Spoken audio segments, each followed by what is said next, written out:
所以，咱来关心中欧的国家波兰伫政党轮替了后出现政治恶斗。波兰的内政部正副部长伫总统府内底互警方掠去，因两个人即马伫家内底绝食抗议。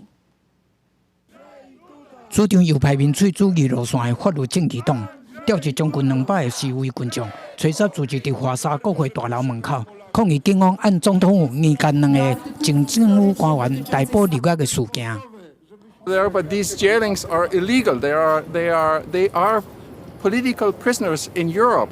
So we have war in Europe, and now we have Tusk joining the club of Putin and Lukashenko in Europe. This is scandal. 法律政治党时代内政部长卡明斯基甲副部长瓦什克，去年选后，互法院裁定，要为2007年领导反贪污办公室的男官作为服刑2年。 双人互控告7月假贪污案，陷害一个高级官员的名声。不过，卡平斯基认为伊无假释，拒绝承认法院的判决，讲总统杜达伫2015年已经甲因2个赦免。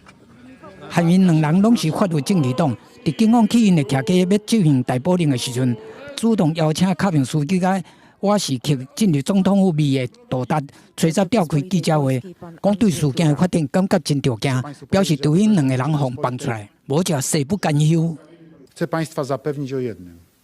Ja nie spocznę w walce o uczciwe, sprawiedliwe państwo polskie. 新联合政府的总理杜书记随后嘛召开记者会，讲总统虽然无法度相信，强调一定要尊重法院的判决。暗中指总统杜达伫协助7个人盗闪证据，公示新闻王慧文编译。